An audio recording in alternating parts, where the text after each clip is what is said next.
So I was saying, they've been teaching children of it here Yes.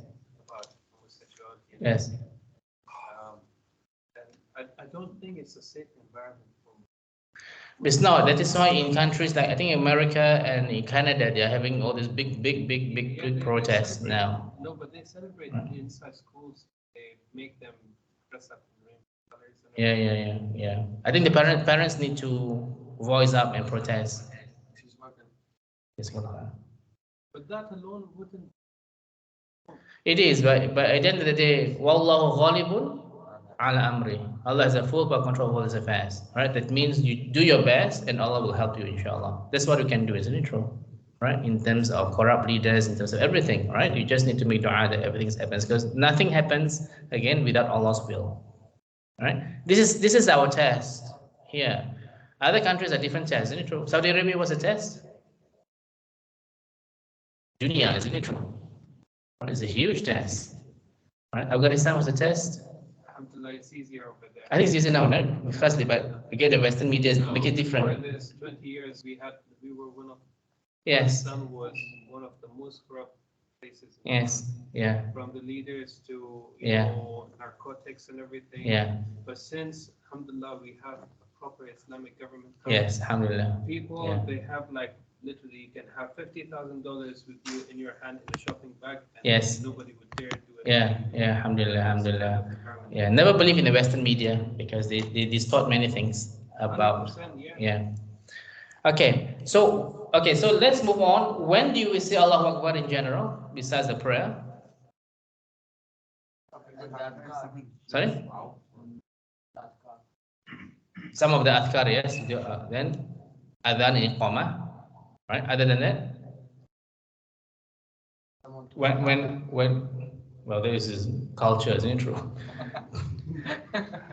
When we go for a journey, right? Remember the hadith of the journey. It's Allahu Akbar, Allahu Akbar, right? The takbir about 10 days of Zulhijjah, yeah. Umrah or Hajj, right? You start at the starting point. You say Bismillah, Allahu Akbar, right? And then you point, and then you start. Yeah. Yes. Yeah.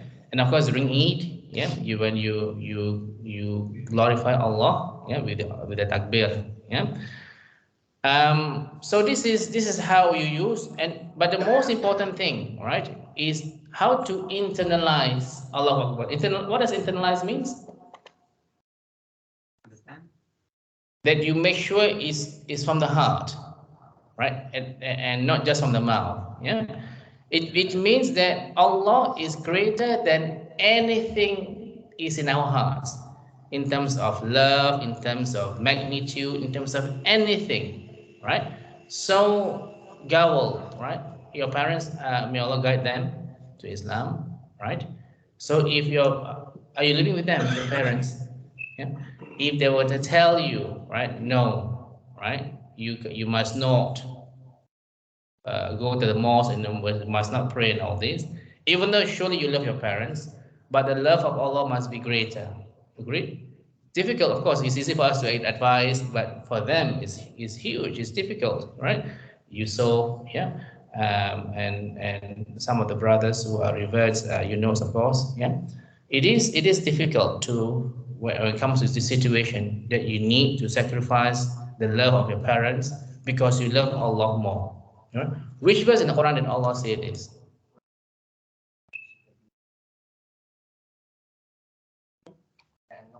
No. Yeah, I know, but there's another one. Turn to Surah number 9, verse number 24.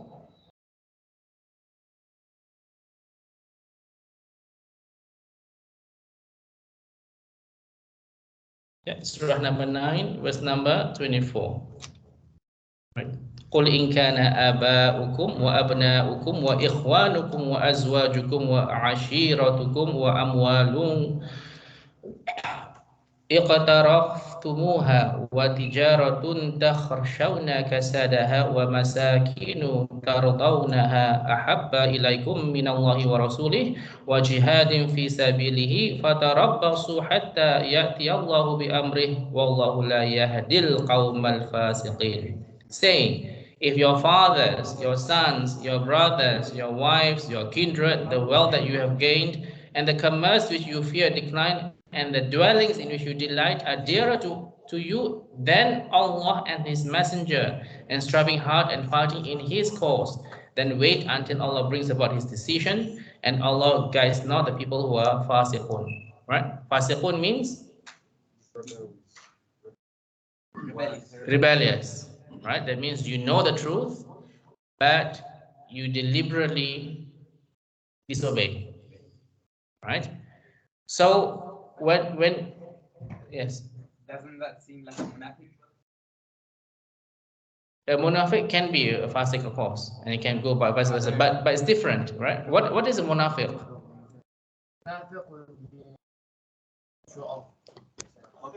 No, there is a minor and greater. Sorry? Yes. Mischief cause. Yeah, there's a major and minor, isn't it true? What is major? Nifaq? Then they should be Muslim. Yeah, so completely your heart is not a Muslim, right? So, and the aqidah is completely wrong, and you know their judgment, where would they be? Yes, which surah is this? 4, verse number 145. Yeah. So a believer in general cannot be committing a major hypocrisy, isn't it true? Because it doesn't match. But a believer can be a fasiq, isn't it true? That means they just do not want to obey, and even though they know the consequence, setting up a restaurant that has alcohol and all this, right? They think that it's okay, right? I'm going to ask Allah for forgiveness and all this. Whereas munafiq means Completely out. he knows it, but he goes against it, right? But the heart is completely not Muslim. Yeah. So it's very different. It's very. That's why they were in the lowest level of hellfire. Yeah. Yeah. Because who was the leader of the chief hypocrite? Abdullah bin Salul, yeah, and he was the chief hypocrite. Yeah. Why was he chief hypocrite?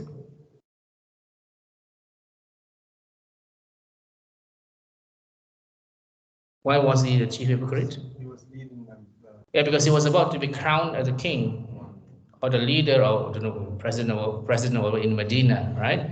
Until the arrival of Prophet Muhammad SAW, and then he was so annoyed that he didn't get to be promoted. But if he did not become Muslim, what happened? Then he has no power, authority to influence, right? And therefore he need to be a Muslim in order to obtain his power and influence. Yeah. Okay. So this is important, that as our knowledge of Allahu Akbar deepens, right? Our fear of Allah should increase. That means if 5 years ago we are not scared of working in Tesco in the till, if you keep on saying Allahu Akbar all the time because you have this more fear of Allah, now you shouldn't be working in Tesco in a till, isn't it true? So all I'm trying to say, when you cannot just say Allahu Akbar and then you keep on doing things that are causing you to disobey Allah. There need to be a level of deep regret and leave everything that you think that is would disobey Allah, and this is quite important. Right. So as you progress further, because if you continue taking corruptions, Morocco, Pakistan,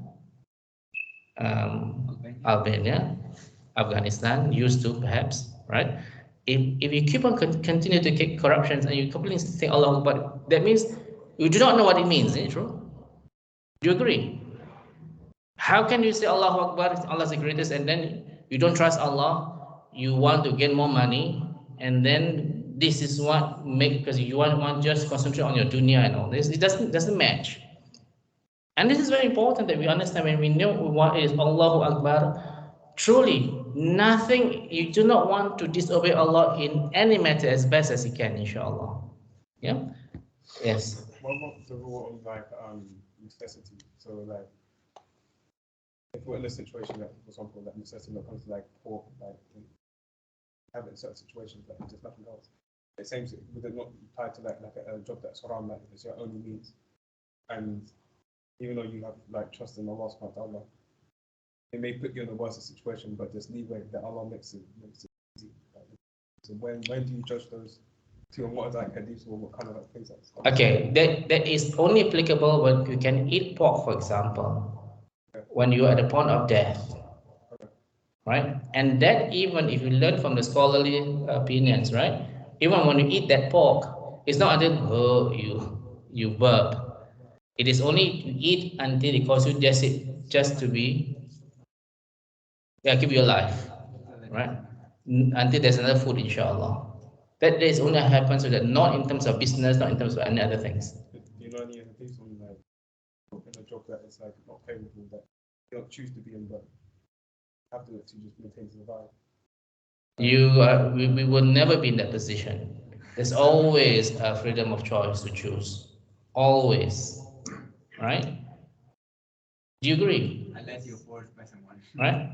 There is always a choice to choose. At least us in London, in terms of to get a more halal job, inshallah. And this is quite important, to look at this, because brothers, at the point of working in a place which Allah is not pleased with, we might die, isn't it true? Right? One of the brothers in the central mosque yesterday, so on Arafah day he was in the mosque, on Eid day he was in the mosque, yesterday morning he just passed away. Nothing, no signs at all. Right? And this is something in which we all think that, okay, it's okay, right?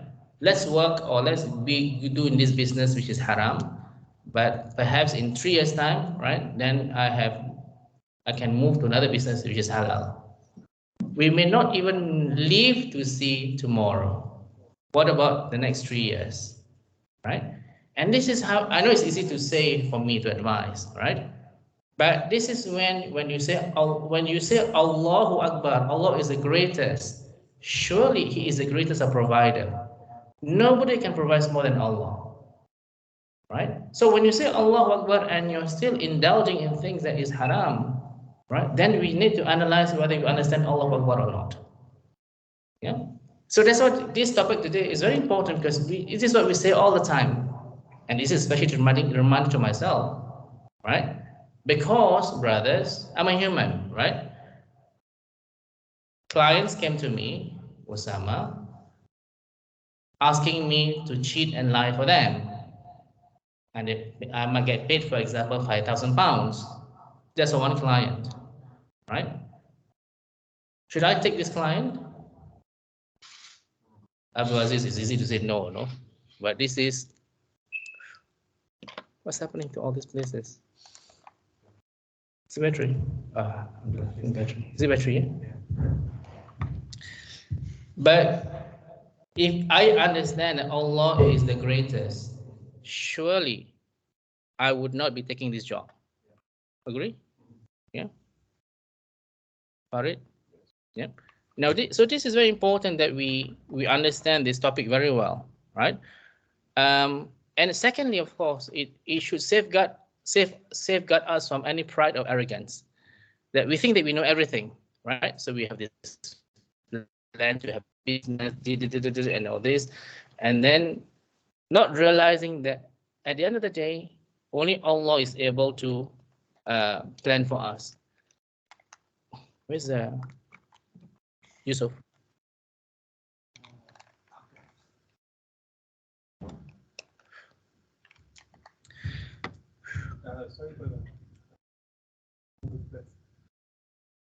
Okay, so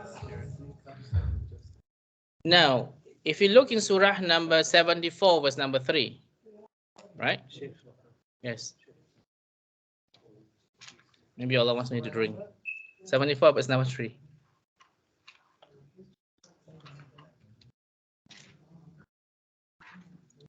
وَرَبَّكَ فَكَبِّرْ. Proclaim greatness of your Rabb. Yep.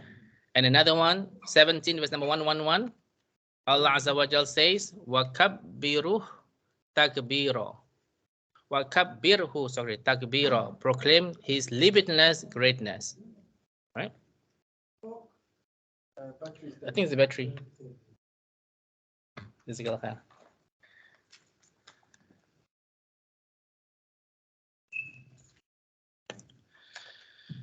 Now, Umar ibn Khattab anhu said that the slave's utterance of Allahu Akbar is better than the world and all that it contains. The slave's utterance of Allahu Akbar is better than the world and all that it contains. Yeah. So it is important that we analyze ourselves. Right? How well do we know this phrase Allahu Akbar? Yeah.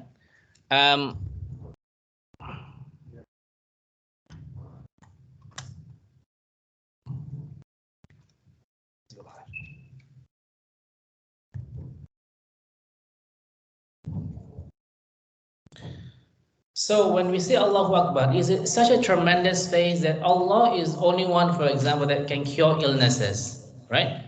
Allah is the only one that can calm our fears. Yeah, Allah is the only one that is able to cause victory, right? That is why when Umar ibn Khattab was the caliph, right? What happened to Khalid bin Walid?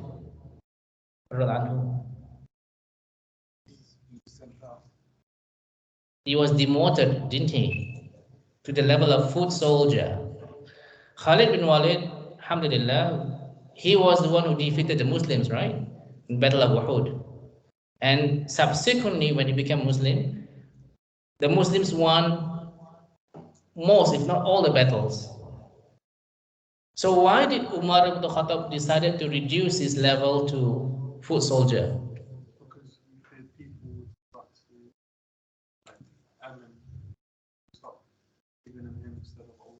Yeah, so people will start to think, oh, it's because of Khalid bin Walid. Then the Muslims were victorious, not Allah. Right? And this is true, subhanAllah, the wisdom of Umar ibn Khattab. Did Khalid bin Walid decided, from general to foot soldier, let's leave the army. Did he do that? No, because the purpose of them, inshallah, is to die as a shaheed, isn't it true? To defend Islam. And that is the greatest gift that they want to get to have, inshallah. Yeah. Okay, let's end, inshallah. Before we end, there is a saying from Ibn Taymiyyah rahimahullah, explained, Takbir has been legislated to be uttered on major occasions, either due to the large crowds or situation which consists of actions that are great and themselves are situations that require strength. Right? So this is to highlight the fact Allah is the greatest. Yeah. Lastly, there's this hadith, from Tabarani. The Messenger of Allah sallallahu alaihi wasallam said, "No one ever utters La ilaha illallah nor Allahu Akbar except that he is given glad tidings." I repeat again. Prophet Muhammad sallallahu alaihi wasallam said, "No one ever utters La ilaha illallah nor Allahu Akbar except that he is given glad tidings." It was asked, "O Messenger of Allah, glad tidings of paradise?"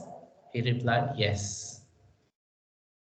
And it's quite amazing hadith, provided we understand exactly what is Allahu Akbar. Because when you say Allahu Akbar, surely your attitude must change, agreed? In terms of trusting Him, being God conscious at all times, right? Able to do anything. Because whatever things that we are able to do, everything is with Allah's will. Right? So this is important hadith that we must understand. So, for example, right? What is the excellence of Surah Al-Mulk?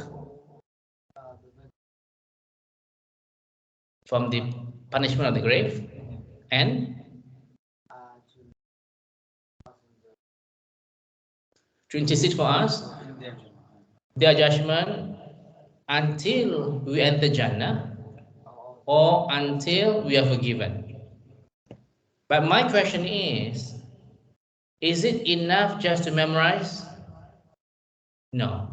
What must we do?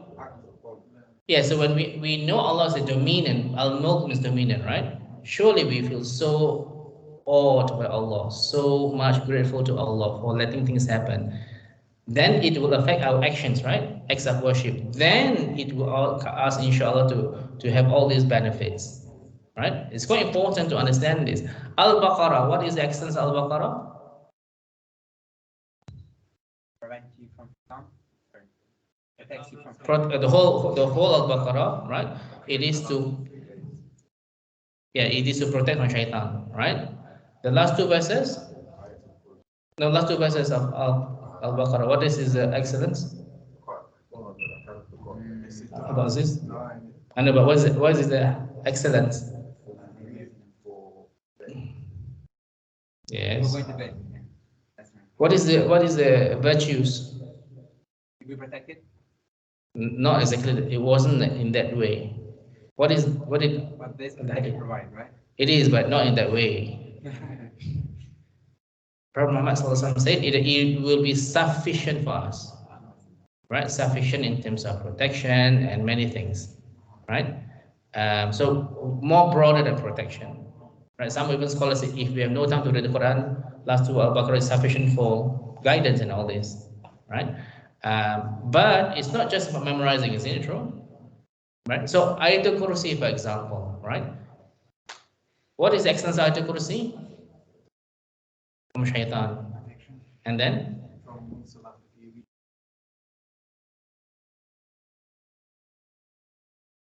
The obligatory prayers. Right. But again, it's not just about memorizing, isn't it true? Because most of us are doing it with not knowing the meaning. Right? So let's test the meaning of Ayatul Kursi. Allahu la ilaha illa huwal hayyul qayyum. What does it mean, Ayman? Because this is the most important verse in the Quran, isn't it true? Most important verse. There's no verse that's more important than this.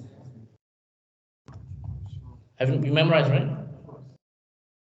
So this is what I'm trying to say, right? It's important to understand the meaning. Sorry, stop Googling. Allahu la ilaha illa huwal hayyul qayyum. No, so Allah, la ilaha illa. So there's none has to worship but Him, right? Al-Hayy al-Qayyum. No, Al-Hayy, what was Al-Hayy means? The ever living. Ever living, yes. Al-Qayyum, the provider, right? The maintainer and all this. Al-Qayyum, right? Sorry, what's the name? Yunus, yes. La ta'khudhuhu sinatun wa la nawm.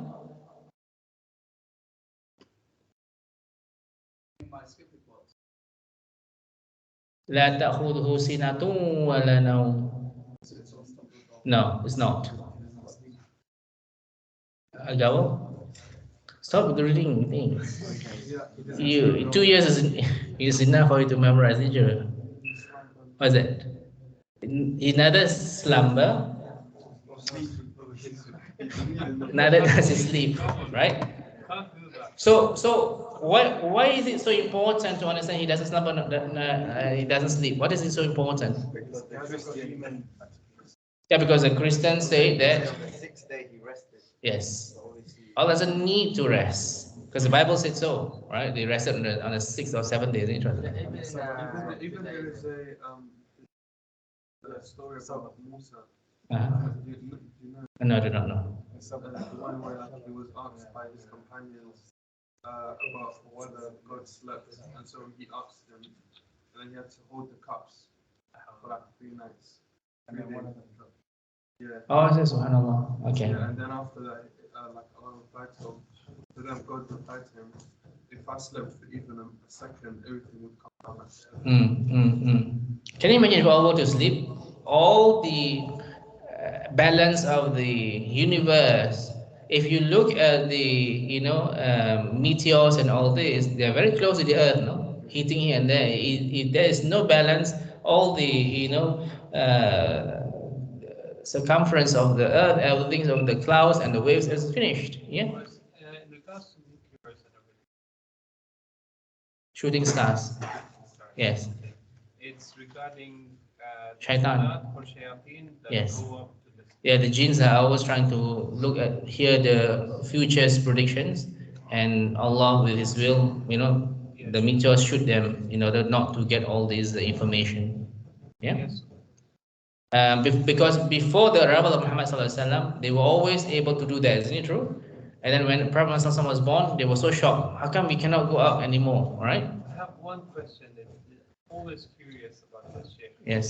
Is there life in any other part of the universe? Because it's when you look at the universe, Yes. something here, nothing like Earth compared Yes. to everything else. So is there life anywhere else? I don't think it's important to know, but because if it's important to know, Allah would inform us.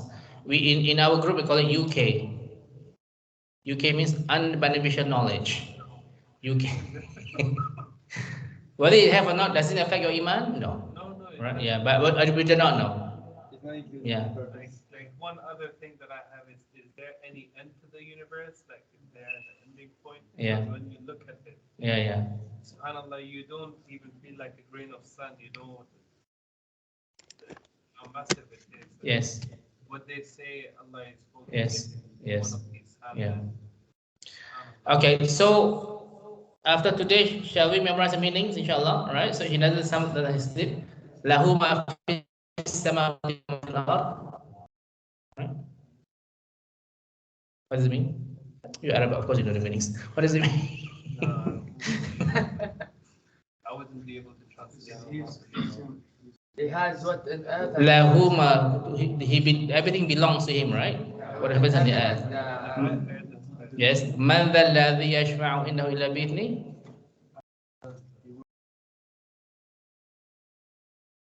What? Health. No, Shiva is intercession, isn't it? Nothing can intercede except with his permission. Right? So even if Prophet ﷺ want to intercede for you and me, if Allah said no means no. That's too bad. Because Allah knows the unseen, perhaps you may have done something more. Right? يَعْلَمُ مَا بَيْنَ أَيْدِي وَمَا خَلْفَهُم now. He knows between like everything that is in the hands of He knows what is behind them. يَعْلَمُ مَا بَيْنَ أَيْدِي وَمَا خَلْفَهُم. What is in front and what's behind them, which means what is in the past and what's in the future. Yeah. One more time. وَلَا يُحِيطُونَ بِشَيْءٍ مِنْ عِلْمِهِ إِلَّا بِمَا شَاءَ. Knowledge, except with His will. Right? That means only upon Allah's will that we know things. Brothers, it's very interesting, because we thought that, okay, for example, right? The angels, do angels know everything? So what did Allah teach them? You remember in the Al-Baqarah, right? Allah was teaching them the names of things. What did Allah teach them? Teach the angels. Now the angels, Allah taught them the names of things. That's my question. What are the things that Allah taught the angels?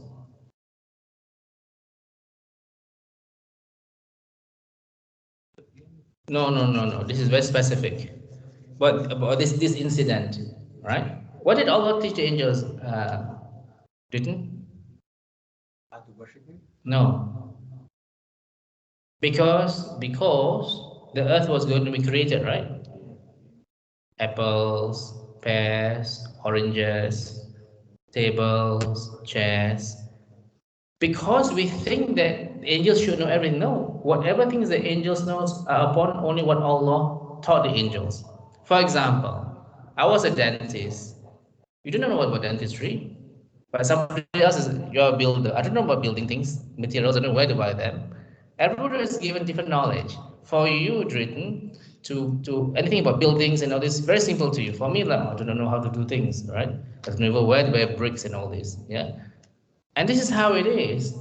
And because we take things for granted. Because when Allah taught the angels, Allah taught the angels very simple things. Allah did not know, the angels did not know what is table, chairs, oranges, because these are the things that the Adam alayhi salam is going to come to the earth, isn't it true? And surely the names of the fruits, this is a river, this is a tree, this is whatever it is, will be taught to the angels for knowledge. Yeah. وَاسِعَ كُرْسِيُّهُ السَّمَاوَاتِ وَالْأَرْضِ. Now? Extends over. Now? But this is the one thing kursi is not وسيع كرسيه السماوات والأرض. Kursi Is throne. chair, the kursi, it His throne extends extends over the the- heavens. the- Yeah, what is the kursi? the the throne of No, it's not the throne. It's a footstool. Right? So don't listen or don't read the translations that might be wrong. Arsh is a throne. In an authentic hadith, the difference between a kursi and a throne is the difference between you have a ring. If the ring is thrown in a desert, that ring, I'm sure you come across it, right? The ring is a kursi. The desert is a throne. And this is important that we differentiate between arsh and kursi. This is the good translations would always keep the word kursi as it is and they provide explanations. Some Arabic words, as you know, we do not need to, because they would translate one to one. Is it true? Some people have translated taqwa as righteousness. It's not righteousness, it's very different. Right? So we do need to understand the Arabic word itself. Right? So what's in kursi used somewhat to us? That means the footstool extends from the heavens or the skies to the earth. Right? the seventh. Wala ya'uduhu hifdhuhuma. Yeah, before that, what's the meaning? Go ahead, don't jump, I think. You know. Wala ya'uduhu hifdhuhuma. That he has no fatigue. He doesn't feel tired to maintain all of them. Wa huwa al-aliyyul azim. Ali means highest, right? Azim means greatest. Azim, right? All I'm trying to say, see how much we know about the Ayatul Kursi? It's supposed to be the most important verse in the Quran, agreed? Right? And yet, most of us, we just know in Arabic. We should know the meaning because then, when we know the meaning, we know how magnificent Allah is. Then we do need to be humble. We are just a slave. We are not some boss or whatever it is, because when people have this kind of attitude, right? I'm the big boss, I own this nice car, and I have this nice house, then you feel so arrogant, agreed? Right? So, but when you know this, and for me personally, when we know about this meaning, surely shaitan is nothing. So when for example, of course I'm a human, right? When I was in the army, right, in the Singapore, a lot of jinns around. Jinn, right, trying to disturb you. You know, I heard my name's being called and all this, right? But when you know the meaning of Ayatul Kursi, surely there's nothing. How can the jinn scare us? Because Allah is there for us to protect us. Isn't it true? But if you just utter without knowing anything, then it doesn't have any effect on you because it's just what you come from the tongue, not from the heart, right? And this is important that we try to know the meaning very well, inshallah. Yeah, the Ayatul Kursi. Questions? All right, so I think we should have more of this, isn't it true? The meanings of different verses. So we learn, right? Especially in the last two verses of Al-Baqarah and all this. We do need to know the meaning, inshallah. Any last questions? All right. Helpful today? All right. That we do need to really know every single thing that we do, inshallah, so that if you teach a parrot, right, would the parrot know how to say it? Of course, right? What is the famous story I always say about the parrot?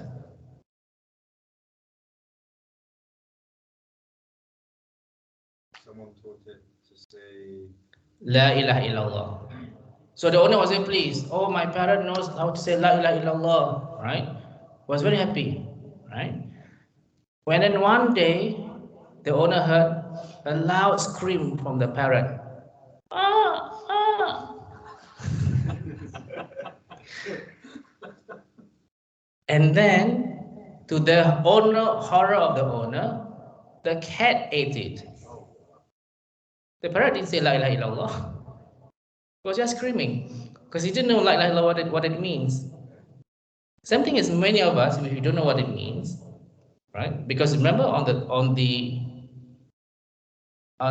the grave, all of us are going to be questioned by the angels. What's the name of the angels? Munkar and Nakir, right? You can't memorize this. It's through your daily practice, isn't it true? Who is your Rabb, right? Who was the prophet that was sent to you? What is your religion, right? And all this is not something to be memorized. It won't be said in Arabic, right? We don't know what language is going to be said, but surely if Allah were to guide us, we would know how to answer, inshallah, right? Any last questions? May Allah subhanahu wa ta'ala continue, to allow us to understand every single thing that we say in our ibadah. May Allah subhanahu wa ta'ala guide us at all times in the right path, and our family members who are not guided, may He continue to guide them in the right path. May Allah subhanahu wa ta'ala forgive us for our sins and shortcomings. May Allah subhanahu wa ta'ala guide all of us to understand the magnitude of Allah and to be grateful to Him and to continue to ask for His forgiveness at all times.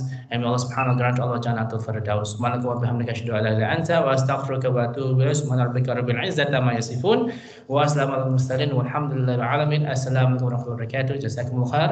We see each other next week, inshallah. Next week, Saturday, is a big day, right? In which the people are coming, and you will understand